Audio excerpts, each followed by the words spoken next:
At our office, we've kept that kind of quiet because, as I found in Arizona, once got established as a foo-foo doctor, that people had a hard time making the connection that you could see us for strep throat and stitches and blood pressure and diabetes and all that kind of stuff. So, newborn exams But you know what? As a didn't fit G, with Botox. really in GP, those things do all come together. Yeah, especially with the additional training that I've had in dermatology. A lot of emphasis there in my training, but um, for about 5 years, I spoke as uh, a laser. They call it a luminary, but basically it's a speaker to other physicians about lasers and using cosmetics in your own practice. So this is not a new idea or something new that I just decided, hey, I'll pick this up and see how it goes. These are things that I have expertise in that I have kind of intentionally kept quiet. And so we've actually built a separate suite across the grass from where our main office is that is kind of our secret spa for those that want to do things and don't want everybody else to know where they're going. But we have some fun stuff. We have chemical peels, and we're going to do what's called a peel party towards the end of September, the 20th. It's a Thursday night, a Thursday afternoon night. That requires a $100 deposit because you're going to get about $300 worth of treatment that night. Plus, you'll learn a lot and you'll have a consultation that's personal between you and either myself or one of our providers. But for those of you that just want to kind of get to know what kinds of things are out there, we do what's called a seminar. And so this is cosmetics seminar. It is next week. It is September 5th. It's Wednesday evening at 7 p.m. We only have room for about 20, 25 people at a time, so please call and actually make a reservation for your spot. We've done these about every month or every other month over the last 6 months or 9 months, and almost every time they're just jam packed. And they're a lot of fun because I get to answer the questions you want to know about, whether it's brown spots that are showing up on your face, whether you think your skin is too rough, whether you have acne, whether you have some wrinkles you want to get rid of, and how to make that all happen without anybody else even knowing. This is very step by step, mild to moderate type of treatments. And they're a lot of fun because there's no real downtime and it's not, we really don't believe in the no pain, no gain principle. There's sometimes a little bit of prickly heat with some of the chemical peels, but this is not self torture. My wife's grandmother taught her the phrase that beauty knows no pain. That came from combing out her curly hair, and so we try not to live by that mantra. So come have some fun with us September 5th. But please call our office, and that is at 208 933 4400. That's 208 933 4400. And either sign up for the peel party on the 20th or at least for the seminar, come and get your feet wet, so to speak, on what's available on the 5th. We should mention too, as well. People want to look at you, look at some of the things you do. Your Facebook page, your website, also great places to start too. Yeah, our website is trippfamilymedicine.com, and the Facebook page is Tripp Family Medicine, and we really appreciate the patients that have made so many nice comments about what they see and how their experience is at our office.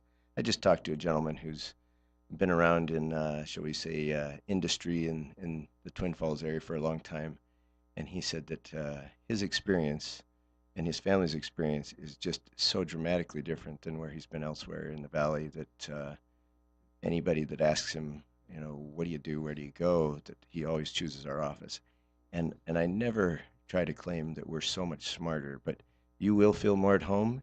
You will enjoy the experience a whole lot more, and we are not perfect, so I don't want to claim that, but we absolutely do our best to make you feel like you're well taken care of. The doctor's going to be talking about a potential crisis with sexually transmitted diseases following the break. I was going to say he was going to sing for us, but it's Tripp, not Von Tripp. But Oh, yeah, not this year. it's 48, and we're at 8:40 on Magic Valley this morning. Better Health with Tripp Family Medicine on News Radio 1310 KLIX and newsradio1310.com. And Bill Colley with you until 10 a.m. Dr. Jonathan Tripp in studio with us this morning on News Radio 1310 KLIX and newsradio1310.com. Magic Valley this morning with Bill Colley as well. Better Health with Tripp Family Medicine. And remember the slogan, life's too short not to feel good. Boy, today is one of those topics the doctor's going to talk about where This is not the fun topic. this is, years ago when I was a young man, I remember a friend of mine came by my house and I'd known him since kindergarten. Really nice guy and good family and all. And then he looked just ashen white and he slumped into a chair and he said to me, he burst into tears and said, "I have herpes." Oh yeah. I'd never known anybody in my life at that point who'd ever had anything like this. And it was a complete shock to him, obviously, but to me as well. And so when it comes to sexually transmitted diseases, this is a battle I would think that this country has just seen this grow over the last few decades. And really, some of these things, I don't want to say they're out of control, but there's some serious health threats that are here. They're very serious health threats. In fact, I've often commented to my staff that if I was in the dating scene, I know enough to be just absolutely scared to death. So, um, what we're talking about is sexually transmitted diseases that then, how you get them is unprotected sex. So, we're going to talk about how to protect yourself as well, how to, take care of that. And there's really only a couple things you really can do. One is abstinence. You just don't do it. You can't get it if you don't do it. Right. And the other is barrier protection, intercourse. And so this is a discussion that, if you got the 8-year-old at the radio right now, you might say, this is not the time to have you listen to the radio. But if you're 12, 13, 14, 15, it might be a perfect time to just listen and have a little bit of reality sent out as you think about teenagers. But this isn't just about teenagers. There are STD, sexually transmitted diseases, often referred to as STIs, sexually transmitted infections, um, that are epidemic proportions in our retirement communities. So this is not just about teenagers and people with loose moral values. This is really everybody. In fact, before I get into this is my comments are coming from a big summit conference, whatever you want to call it, that is an annual one about sexually transmitted diseases, how to prevent them, how to track them, how to treat them, and so I have some pretty significant statistics to talk about. But before I even get into that, let me just give a little overview. Sexually transmitted diseases range from things that can kill you, like HIV and even syphilis, to things that are inconvenient. Herpes, as devastating as that is and painful as it is, it doesn't kill anybody. Or, I guess there'd be some really rare person that had terribly immunocompromised system that, that could be the final death nail. But for most people, it's an annoying, recurring set of blisters and pain that you share with others if you're not using that kind of protection we're talking about.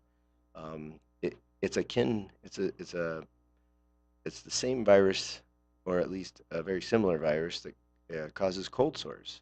So if somebody's had chickenpox, they could have shingles. If you've come into contact with somebody who's had an active cold sore, you get cold sores. I am a great example of this from about most of my life. I remember getting cold sores pretty regularly, but was that a sexually transmitted disease? Well, I hope not. I actually had shingles at age 9, which most Ouch. people, yeah, it's the worst pain in my life. So when I talk about herpes being inconvenient, it can be very painful, but it doesn't kill people. So we have others that can kill and maim in ways that ruin the ability of a woman to have children, have chronic pain, pelvic pain. For men, it can be chronic testicular pain, infections that are they'll change your life. They'll stop you in your tracks. So I, I want to talk about that from the point of view of there are some things that you can treat and get rid of, like we're going to talk about chlamydia and gonorrhea and even syphilis. And there are other things that once you get it, you don't get rid of it. Like what we used to talk about venereal warts, or it's called human papillomavirus. It is the cause of cervical cancer in women, and this is why we do pap smears, is because you get human papillomavirus and it causes ongoing changes, slow, chronic changes in the cervix, that the cells go from normal to precancer to cancerous. And it's not every type because there's many types of HPV, and we now have vaccines to help The prevent the vaccine, ones. though, beforehand, right? You have to have You it have to do it before. before. Right. Yeah, so if you don't have HPV or you don't have the ones that cause cancer, You can get a human papillomavirus vaccine that is now recommended starting at age 11 for boys and girls, not just girls. And so this is one that Centers for Disease Control are really trying to go after because here's the scary statistic. Almost 50%, that's almost half of the sexually active people, anyone, teenage adults, seniors, have HPV. You may not even see it. You may not know you have it. And so, if you are having unprotected sex for the first time in your life with somebody, you got about a 50-50 chance you're going to contract HPV. That's a scary statistic.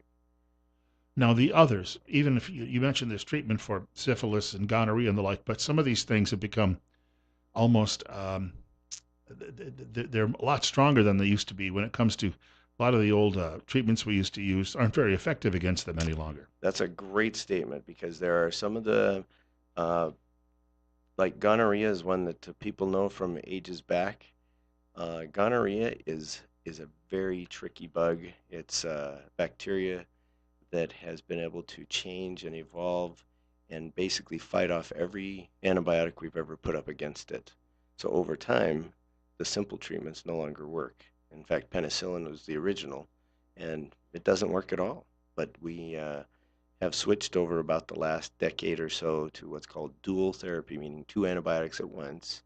And so far, those two together have kept it from mutating into something that can beat us.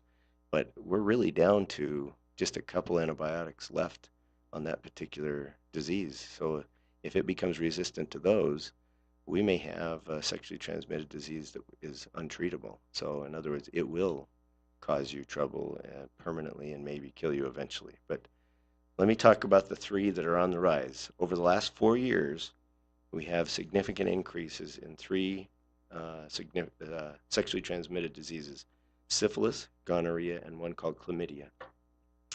Um, these are tricky because chlamydia almost very rarely do you even know you have it. Guys get it and can carry it and not even have a clue that it's there. About the only symptom they'll have a lot of times is maybe a little bit of watery discharge, which is just, confused with maybe a little bit of leakage from the urine. So but it can be painful and it can harbor in the testicles or the tubes that come from the testicles and cause terrible, terrible pain and scarring and therefore further trouble and pain ongoing. For women, it can cause what's called pelvic inflammatory disease. And pelvic inflammatory disease is a scarring, well, the inflammation causes scarring of the fallopian tubes, which will make a woman not able to have children, not able to get pregnant. But it's not just the struggle with pregnancy. This is one that if you get the disease, it's like having a bad kidney infection. That disease can spread and actually threaten your life. So, pelvic inflammatory disease is painful, it's threatening to pregnancy and maybe to your life. So this is big stuff, but often goes undetected. So the recommendation is anybody sexually active should be checked for chlamydia on at least an annual basis. So this is a simple urine test for this particular one. It used to be among the meanest tests for guys. There's a swab that had to go up the urethra, and old nurses with a vendetta could torture any guy. But now it's just a pee in the cup, and we can test it. So it's really easy to do, and I'd really recommend it. If you've been married and nobody has had any other sexually active, no other sex partners for decades, you're probably not at risk. But if you say, oh, well, I've been with the same boyfriend for 3 months, that's not considered monogamous, and you're at risk. You're definitely at risk. So, um, if you're sexually active, you probably ought to be checked for these things. Okay, so that's chlamydia. Gonorrhea usually has a discharge, especially for guys. They'll get a yellowish or almost even greenish discharge from the penis. It will become painful, and it is one, again, that is given us trouble with resistance to antibiotics. So it's a threat. So if if you have any symptoms like that, better get them checked out. And if you have a partner that doesn't know about it, they need to be told. So that's what our health department gets involved with, is making sure those contacts get made and that people get treated. Because Twin Falls is about 50,000 and Magic Valley has maybe 150 to 200,000. Unless you're leaving town all the time to go have sex, if somebody here has it, it's going to get spread farther and multiply. In fact, let me give you a great statistic. Okay, 2013. This is related to. Um, let's see.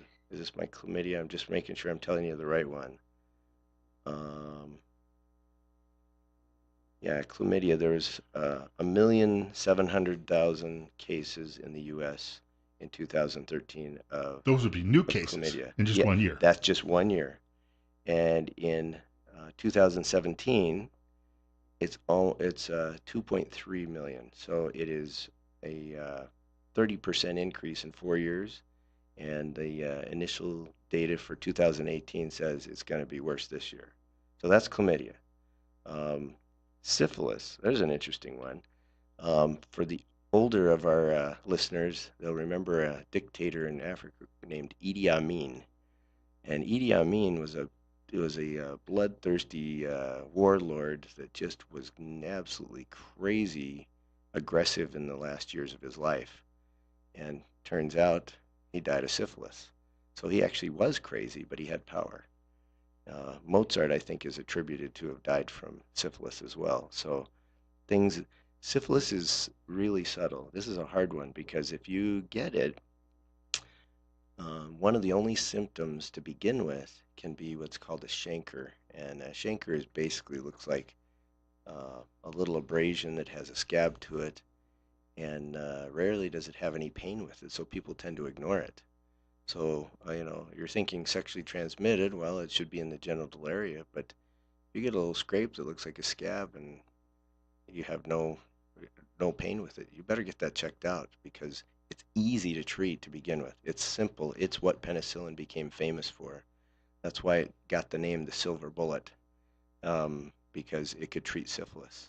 But syphilis for centuries had been an absolutely devastating disease that would make women infertile, but attacks nerves, attacks your brain, even joints, and so people would become crippled or and eventually kind of lose their mind and die from the effects on the brain. So syphilis is still around. What's interesting about syphilis is about 55% of the new cases each year actually are coming from sex from men to men. So I wouldn't say that it's for centuries has been a heterosexual problem, but it is more dominant in the homosexual population. So that's one to pay attention to if that's a concern.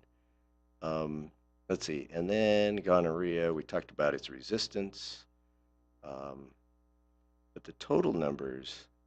I told you one that was 1.7 million to 2.3 million. Uh, we had we went from the highest outbreak number for uh, chlamydia was in 2016. It was no, that was chlamydia. This is gonorrhea. Was 200,000. It broke the 200,000 mark nationwide in 1 year. And that's probably the last year we have actually numbers for at this point. No, they actually have 2017. I'm trying to find that so I can tell you the exact number, but it went up about 67% in 1 year. So you're going from 200,000 to about um, 312,000, I think was the number. So these are big changes. People are saying, oh, it doesn't matter. It's all taken care of. HIV isn't a big deal anymore. In the 90s when HIV came out, it kind of put a scare on everybody. Said, hey, protected sex is a better way because I don't want to die. Well, now HIV is pretty treatable, long term, very expensive, lots of devastating side effects from the medicines, but very few people die of HIV now. So it's been put on the back burner. People think it's not a big threat. But believe me, HIV is still a very big health devastation disease, and you catch all these others the same way. So We've got to wrap up, but for people who'd like to, perhaps you're always looking for new patients. Yep, and if you need to be tested for chlamydia and gonorrhea, we have an easy P test to do that. But we are at 208 933 4400. Oh, sorry, 4400 933 4400. And please call us if you want to be involved in the fun stuff, and that is the Peel Party or the Peel Seminar. And that's just this next week on Wednesday. News is next. We want to thank Dr. Jonathan Tripp for dropping by today. It's 8:59 on News Radio 1310 KLIX.